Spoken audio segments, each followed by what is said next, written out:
विधानसभा निर्वाचन क्षेत्र संख्या 3 बरहेट अनुसूचित जनजाति श्री हेमंत सोरेन।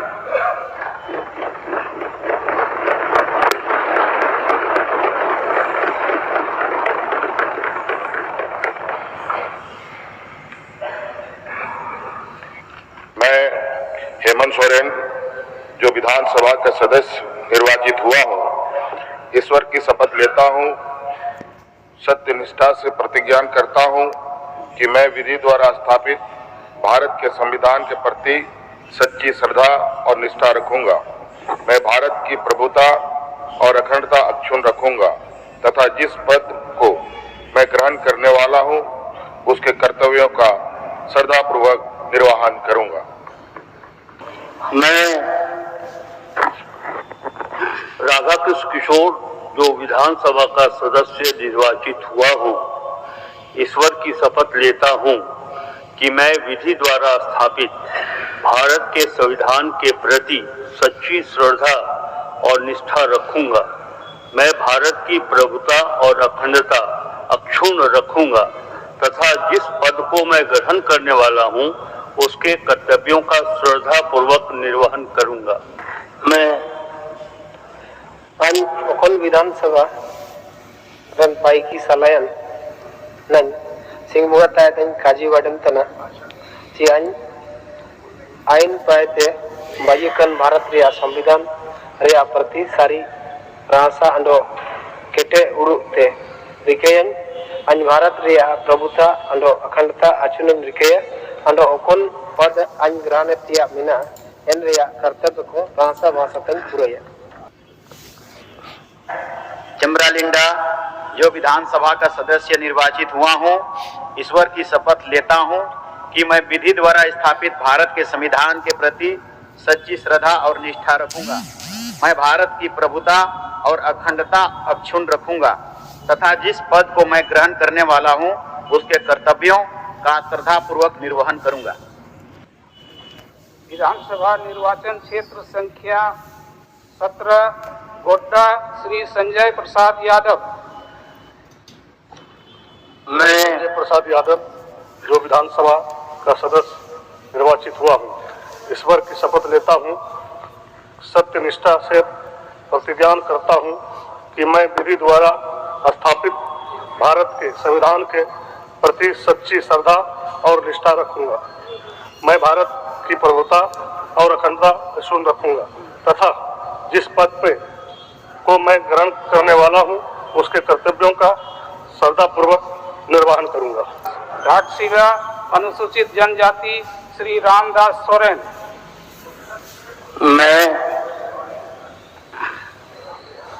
इन रामदास सोरेन अकोय दो विधानसभा रिन रसियान बचावकान चांदो बाबा नुतुमते दिवक काना सरी सनादिन गोगेत काना जे अन लेकाते गठनाकान भारत रेना संविधान रे सरी मानवत आर पतियो इन दोहया इन भारत रे प्रभुता और अखंडता साव दोहया और ओका हुदा इन आतंक लगी दो कान ओना रेना दायित्व को सला इन दोहया। विधानसभा निर्वाचन क्षेत्र संख्या 9 जामताड़ा श्री इरफान अंसारी। मैं डॉक्टर इरफान अंसारी जे विधानसभा सदस्य निर्वाचित होय छे, ईश्वर अल्लाह तालार नाम शपथ लीछे सत्य निष्ठा सहित प्रतिज्ञा करे जे आमी विधि द्वारा स्थापित भारतीय संविधान प्रति सत्य श्रद्धा एवं निष्ठा रखबो। आमी भारतीय संप्रभुता एवं एकता अक्षुण्ण रखबो एवं आमी जे पद ग्रहण करते चले तार कर्तव्य निष्ठा श्रद्धापूर्वक पालन करबो। संख्या 13 मधुपुर श्री हफीजुल हसन। मैं हफीजुल हसन जो कानून साज असेंबली का रुकन मुंतखब हुआ हूँ और अल्लाह के नाम से हल्फ लेता हूँ मैं सच्चाई और ईमानदारी के साथ अहद करता हूँ कि आइन के जरिए कायम दस्तूर हिंद के तय सदाकत और ईमानदारी रखूँगा।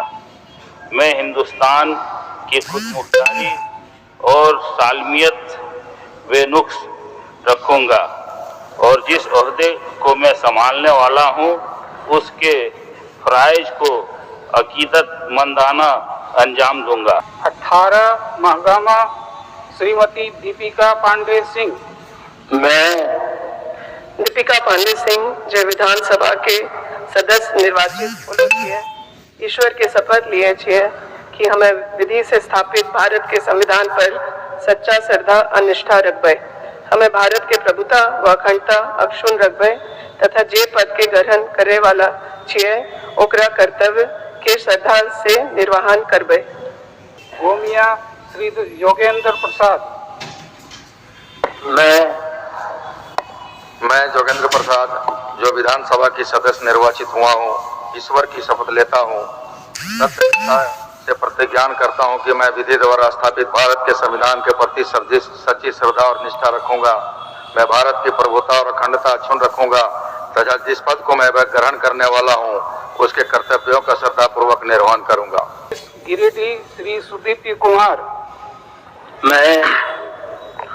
हम सुदीप्ति कुमार जो विधानसभा के सदस्य चुरायल ही हो, भगवान शपथ लिए ही हो और सही निष्ठा से प्रतिज्ञा करे ही हो कि हम विधि द्वारा दंडायल भारतीय संविधान के प्रति सही श्रद्धा और निष्ठा रखई, हम भारतीय प्रभुता और अखंडता के अक्षुण्ण रखई और जे पद के हम लिए वाला ही ओकर कर्तव्य श्रद्धा से निर्वाह करम।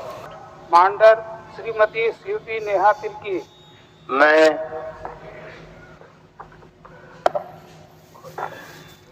मैं जो विधानसभा का सदस्य निर्वाचित हुई हूँ ईश्वर की शपथ लेती हूँ कि मैं विधि द्वारा स्थापित भारत के संविधान के प्रति सच्ची श्रद्धा और निष्ठा रखूंगी, मैं भारत की प्रभुता और अखंडता अक्षुण्ण रखूंगी तथा जिस पद को मैं ग्रहण करने वाली हूँ उसके कर्तव्यों को श्रद्धापूर्वक निर्वहन करूंगी।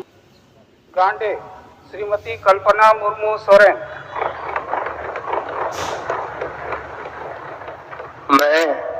मैं कल्पना मुर्मू सोरेन जो विधानसभा की सदस्य निर्वाचित हुई हूँ, सत्यनिष्ठा से प्रतिज्ञान करती हूँ कि मैं विधि द्वारा स्थापित भारत के संविधान के प्रति सच्ची श्रद्धा और निष्ठा रखूंगी, मैं भारत की प्रभुता और अखंडता अक्षुण्ण रखूंगी तथा जिस पद को मैं ग्रहण करने वाली हूँ उसके कर्तव्यों का श्रद्धा पूर्वक निर्वहन करूंगी। जोहार। मैं जयराम कुमार महतो। मैं जयराम कुमार महतो जे की विधानसभा कर सदस्य बाछायल गेल है, सत्य निष्ठा से मैं क्रिया खाहूँ कि आइने दिगेले थापल भारत कर संविधान के प्रति सत्य श्रद्धा और निष्ठा रखब। मैं भारत कर प्रभुता और अखंडता के बचाए रखब और जह पदवीटा मैं धारण करब अकर कर्तव्य के श्रद्धा पूर्वक निर्वहन करब। जय झारखंड, जोहार झारखंड, झारखंड के तमाम शहीदों को हुल जोहार, जोहार बूढ़ा बाबा, जोहार महामाई।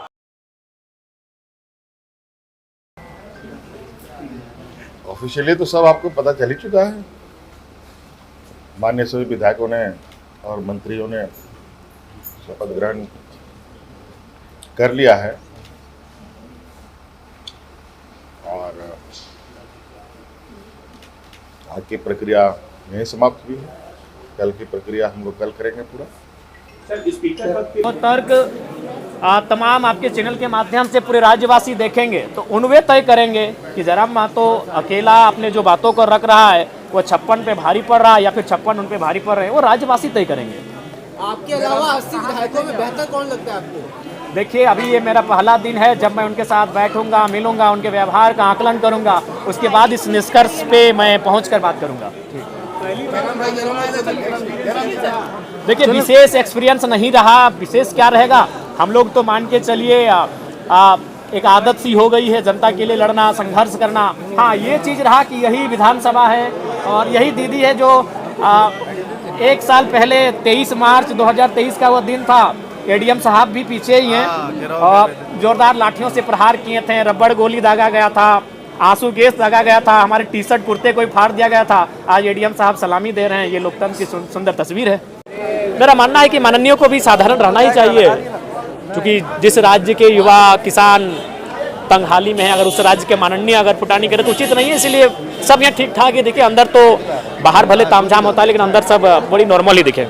स्टूडेंट के लिए पहले जो मुद्दा उठा रहे हैं स्टूडेंट की जब बात आती है तो एजुकेशन की बात आती है और एम्प्लॉयमेंट की बात आती है, परीक्षा एग्जामिनेशंस की बात आती है, उन पर हम मुकर होकर बात भी उठाएंगे और अपनी दलील भी प्रस्तुत करेंगे कि कैसे त्रुटियों से आप दूर रह सकते हैं। जयराम जी, रोजगार के सवाल पर कोई मॉडल है आपके पास जो विधानसभा के समक्ष रखेंगे? जी बिल्कुल, हम अपने मॉडल को प्रस्तुत करेंगे, उसकी तैयारी चल रही है और निस्संदेह उस मॉडल को प्रस्तुत किया जाएगा। रोजगार से संबंधित हो तथा तमाम जो विषय हैं जिनसे झारखंड अभी आज जल रहा है, उन विषय पे हम लोग एक एक करके अपने मॉडल को प्रस्तुत करेंगे। जयराम, एक अंतिम सवाल है, आपकी जीत कहीं ना कहीं एक इतिहास है, मतलब जेएमएम के गढ़ को आपने हराने का काम किया, ऐतिहासिक जीत। जी ये जीत ऐतिहासिक है। विगत झारखंड राज्य जब से बना है तब से वहाँ झारखंड मुक्ति मोर्चा का वो अभेद किला रहा है और उस किले को भेद कर आए हैं। अभी उस समय जब जेएमएम ने का मेजोरिटी से गवर्नमेंट को बनाया है तो ये जीत ऐतिहासिक है और काफ़ी संघर्ष के बाद माना जाता है। जयराम, राजनीतिक विश्लेषक ये मानते हैं कि देखिए मैंने पिछले 45 सालों का तो ये इतिहास रहा है, लेकिन अभी परिसीमन होगा, परिस्थितियाँ बदलेंगी, उसके बाद वो जो तय होगा उसके बाद देखा जाएगा। जयराम जी, राजनीतिक विश्लेषक ये भी मानते हैं कि बीजेपी की हार में बड़ा कारण आप भी एक हैं, बड़ा फैक्टर। देखिए जब भी कोई हार जीत होती है तो कई कारण होते हैं, अगर उन कारणों में से एक हमें वो खोज के ला रहे हैं तो हो सके उनका वो तर्क होगा, लेकिन अगर इस विषय में अगर आप हमसे बात करना चाहते हो तो कम से कम आपको आधा घंटा हमसे डिस्कस करना होगा, तब हम अपनी तर्क को रख सकते हैं। धन्यवाद, जोहार। अब एनडीए के एजेंडा के बारे में नहीं बता सकता हूँ, जब तक कोई बैठक नहीं होती है, बातचीत नहीं होती है। आप लोग सदन में, इस सदन में किन मुद्दों पर विशेष तौर पर ये इस सदन के इस सत्र में कोई मुद्दे पर बात नहीं होगी, सारी औपचारिकताएं अंतिम दिन जो द्वितीय अनुपूरक बजट आएगा उस पर ही कुछ विचार व्यक्त करने का मौका मिलेगा। देखो आज से शुरू हो गया है ना, कल तो स्पीकर का चुनाव है और ये पहला सेशन है, इसके बाद अभिभाषण है राज्यपाल में। दादा, घुसपैठ का मुद्दा लगातार उठाते हैं, अभी भी सदन मिश्रा का मुद्दा उठने देखने को मिलेगा? देखिए वो तो मुद्दा है, सामाजिक मुद्दा भी है, राजनीतिक मुद्दा भी है। उठे गए और थमे गए, जब तक उसका समाधान नहीं होगा तब तक।